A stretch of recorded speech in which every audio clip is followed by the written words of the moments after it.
6 اگست 1945 وقت 8:16۔ اب سے کچھ دیر بعد دنیا کا پہلا ایٹم بم 2000 فٹ کی بلندی پر جاپان کے شہر ہیروشیما اور ناگاساکی پر پھٹ چکا ہوگا، اور پھر ایک طویل عرصہ گزرنے اور لاکھوں جانیں ضائع ہونے کے بعد بھی ہیروشیما اور ناگاساکی کے عوام اس ہولناک واقعے کو کبھی نہیں بھول سکیں گے۔ Stock home international peace and research institute یا سپری سویڈن میں قائم ایک بین الاقوامی ادارہ ہے جو امن اور جوہری ہتھیاروں پر تحقیق کرتا ہے۔ سپری کے نمائندوں کا کہنا ہے کہ اگر جوہری ہتھیاروں کا کنٹرول عوام کے پاس نہیں ہوگا تو یہ خدشہ ہے کہ انسانیت کو ہیروشیما جیسا واقعہ ایک بار پھر نہ دیکھنا پڑے۔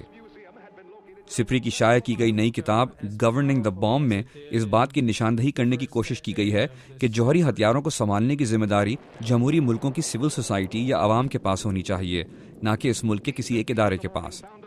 بیٹس گل سپری کے ڈائریکٹر ہیں اور اس نئی کتاب کے ایڈیٹر بھی۔ بیٹس کا کہنا ہے کہ ماضی کی یہ سوچ کہ زیادہ سے زیادہ جوہری ہتھیار کسی بھی ملک کی قومی سلامتی کے لیے بہتر ہیں، آج کے دور میں بے معنی ثابت ہو چکی ہے۔ اب ہمیں کم از کم امریکہ اور روس کی جانب سے اس کا دوسرا رخ نظر آ رہا ہے، جو اس بات پر اتفاق کر رہے ہیں کہ کم سے کم جوہری ہتھیار ہی بہتر ہیں۔ بیٹس کا یہ بھی کہنا ہے کہ اگر کسی ملک نے جوہری ہتھیار استعمال کیے تو ان ہتھیاروں کی ذمہ داری سنبھالنے والے ادارے شاید باقی نہ رہیں۔ ایسے حالات میں وہ کون سے لوگ یا ادارے ہوں گے جو ہنگامی صورتحال سے نمٹ سکیں گے؟ مگر جوہری ہتھیاروں کے مخالف ماہرین کا کہنا ہے کہ کیا یہ بہتر نہیں کہ اتنے بڑے پیمانے پر تباہی پھیلانے والے ہتھیاروں کو بالکل ہی ختم کر دیا جائے؟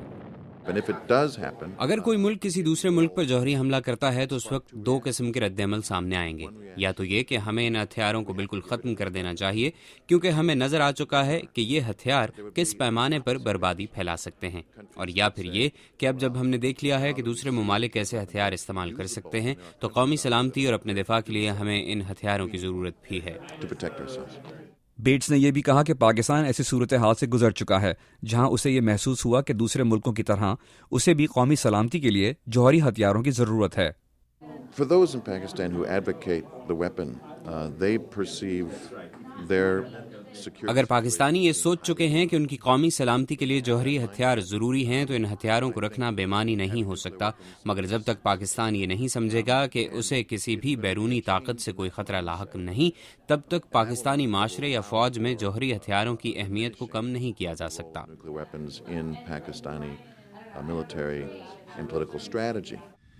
سن 2007 میں ایک واقعے کے دوران امریکی جوہری ہتھیار اس کے اپنی حدود کے اوپر سے گزرے تھے، جس کے بعد امریکی ایئر فورس کے کچھ افسران کو برخاست بھی کیا گیا تھا۔ تو اس بات کی کیا ضمانت ہے کہ امریکی جوہری ہتھیاروں کی ذمہ داری سنبھالنے والے ادارے بھی محفوظ ہیں؟ This is one of the big dangers that we face, all countries face with weapons of this. اتنے بڑے پیمانے پر تباہی پھیلانے والے ہتھیار سے یہی وہ بڑا خطرہ ہے جو ساری دنیا کو لاحق ہے۔ کچھ لوگ کہیں گے کہ ہم خوش قسمت تھے کہ کوئی بڑا نقصان نہیں ہوا، کچھ کہیں گے کہ ہمارے پاس ایسے قوانین اور ضوابط موجود ہیں جو ان ہتھیاروں کا غلط استعمال نہیں ہونے دیں گے۔ ان باتوں کا اصل جواب کسی ایک کے پاس نہیں، مگر جب ہم ان جوہری ہتھیاروں کو اپنی قومی سلامتی اور تحفظ کا حصہ نہیں سمجھیں گے اور جب ہم اپنے عسکری منصوبوں میں اس کو سب سے زیادہ ترجیح نہیں دیں گے، تب کہیں جا کر ہم شاید ان ہتھیاروں کو مکمل طور پر ختم کر سکتے ہیں۔